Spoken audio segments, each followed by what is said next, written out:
കളിച്ചും ചിരിച്ചും വർത്തമാനം പറഞ്ഞും കുട്ടികൾക്കൊപ്പം നടക്കാൻ വലിയ ഇഷ്ടമാണെന്ന് ഉറക്കെ പറഞ്ഞ ഒരു വിശ്വപൗരൻ നമുക്കുണ്ടായിരുന്നു.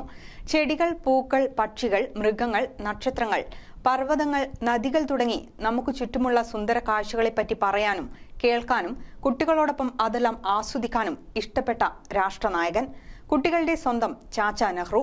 അദ്ദേഹത്തിന്റെ ജന്മദിനമാണ് ഇന്ന്. ഈ ശിശുദിനത്തിൽ ഒരു കൊച്ചു കലാകാരിയെ പരിചയപ്പെടാം. കണ്ണൂരിലെ അഴീക്കോട് സ്വദേശി ജ്വാല പ്രീത്. ഇന്ത്യയിലെ ഏറ്റവും പ്രായം കുറഞ്ഞ ബലൂൺ ആർട്ടിസ്റ്റായ ജ്വാല ബലൂണിൽ മാജിക് കാട്ടിയാണ് ആസ്വാദകരുടെ മനം കവരുന്നത്.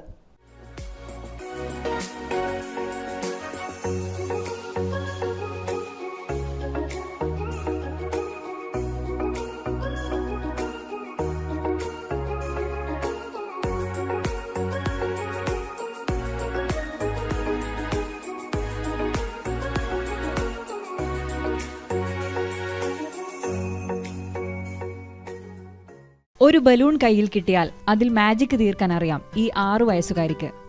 ജ്വാലയുണ്ടാക്കുന്ന മാജിക് ആർട്ടുകളിൽ മനം കവരുന്ന ധാരാളം ആസ്വാദകരുമുണ്ട്. കണ്ണൂർ ജില്ലയിലെ അഴീക്കോടിലെ പ്രശസ്ത മെന്റലിസ്റ്റ് പ്രീത് അഴീക്കോടിന്റെയും ബലൂൺ ആർട്ടിസ്റ്റായ ഷിജിന പ്രീതിന്റെയും ഏക മകളാണ് ഈ കൊച്ചുമിടുക്കി. ജ്വാലയുടെ പ്രായത്തിലുള്ള കുട്ടികൾ ബലൂൺ കയ്യിൽ കിട്ടിയാൽ അത് തട്ടിക്കളിക്കാനും പൊട്ടിക്കാനും ശ്രമിക്കുമ്പോൾ ജ്വാലയാകട്ടെ ബലൂണുകൾ കൊണ്ട് മീനും ചിലന്തിയുമൊക്കെ വിരിയിക്കും.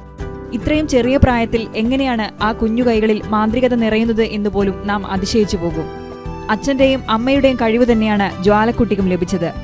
ബലൂൺ ആർട്ട് ഷോയിൽ ഇരട്ട റെക്കോർഡ് നേടിയ അമ്മ ഷിജിന തന്നെയാണ് ജ്വാലയെ ബലൂൺ ആർട്ടുകൾ പഠിപ്പിക്കുന്നതും സ്റ്റേജ് ഷോയ്ക്ക് പ്രോത്സാഹനം നൽകുന്നതും.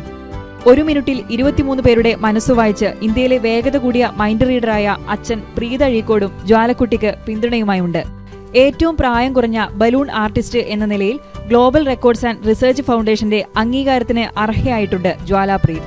2018 GRPFന്റെ റെക്കോർഡ് ജ്വാലക്കുട്ടിയെ തേടിയെത്തുന്നത്. ഇന്ന് 2019 ഇന്ത്യ ബുക്ക് ഓഫ് റെക്കോർഡിന്റെ അംഗീകാരവും ജ്വാലക്കുട്ടിയെ തേടിയെത്തിയിരിക്കുകയാണ്. ഞാൻ മാജിക്കും ബലൂണും ഒന്നിച്ച് ചെയ്യാറുണ്ട്. അച്ഛനും അമ്മയും ചെയ്യുന്നത് കണ്ടിട്ടാണ് എനിക്കും ചെയ്യാൻ തോന്നുന്നത്. ഇപ്പോൾ ഒരുപാട് ഷോ ഒക്കെ ചെയ്യാറുമുണ്ട്. സ്റ്റേജ് ഫിയർ ഇല്ല. പിന്നെ നമ്മൾ പ്രാക്ടീസ് ചെയ്യുന്നൊക്കെ കണ്ട് അങ്ങനെ ഇൻട്രസ്റ്റ് വന്നിട്ടാണ് അതിലേക്ക് വന്നത്. ബലൂൺ ആർട്ട് കൂടാതെ മാജിക്കിന്റെ പൊടിക്കൈകളും ജ്വാലയുടെ കൈവശമുണ്ട്. ഇതെല്ലാം അമ്മയിൽ നിന്നും പതിയെ പഠിച്ചെടുക്കുകയാണ് ഈ കൊച്ചുമിടുക്കി.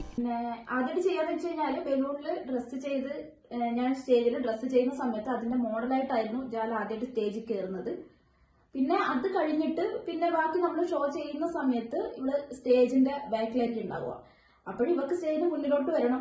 അപ്പൊ അതിന് വേണ്ടിയിട്ട് അവളായിട്ട് തന്നെയാണ് സ്റ്റേജിന്റെ മുന്നിലോട്ടേക്ക് വരാൻ വേണ്ടിയിട്ട് ബലൂൺ ആർട്ടും അതുപോലെ തന്നെ മാജിക്കും ഒക്കെ ചെയ്തു തുടങ്ങുന്നത്. ഏകദേശം ഒരു 2.5 വയസ്സുള്ളപ്പോൾ തന്നെ ബലൂൺ ട്വിസ്റ്റ് ചെയ്യാനൊക്കെ തുടങ്ങി ജ്വാല. അത് അമ്മ പ്രാക്ടീസ് ചെയ്യുന്നത് കണ്ടിട്ടൊക്കെയാണ് അവള് അതിന്റെ കൂടെ വന്നിട്ട് ട്വിസ്റ്റ് ചെയ്യാനൊക്കെ തുടങ്ങിയത്. പിന്നെ ചെറിയ പ്രായത്തിൽ തന്നെ എന്റെ പ്രോഗ്രാം ഒക്കെ കാണാൻ വരുമായിരുന്നു. അപ്പൊ ഫ്രണ്ടിൽ ഇരുന്നിട്ട് കൈയടിക്കുക, കൂടെയുള്ളവരെ കൈയടിപ്പിക്കുക, ഇതൊക്കെയായിരുന്നു അന്നേരത്തെ ജോലി. അപ്പോ ചെറുപ്പം മുതലേ സ്റ്റേജിൽ കയറിയിട്ടുള്ള ഒരു ശീലം അതുകൊണ്ടുണ്ട്. കൈക്കുഞ്ഞായിട്ടുള്ള സമയത്ത് തന്നെ സ്റ്റേജിലൊക്കെ കയറുമായിരുന്നു. അപ്പൊ അതുകൊണ്ട് സ്റ്റേജിൽ കയറാനുള്ള നിരവധി വേദികളിൽ മാതാപിതാക്കളോടൊപ്പം മാജിക്കും ബലൂൺ ആർട്ടും അവതരിപ്പിച്ചിട്ടുണ്ട് ജ്വാല. ഈ ശിശുദിനത്തിൽ നമുക്ക് ജ്വാലയോടൊപ്പം ചേരാം. ഈ കുഞ്ഞുകരങ്ങളിൽ വളരുന്ന ബലൂൺ വിസ്മയത്തെ ചേർത്തു നിർത്താം. News desk, media 4.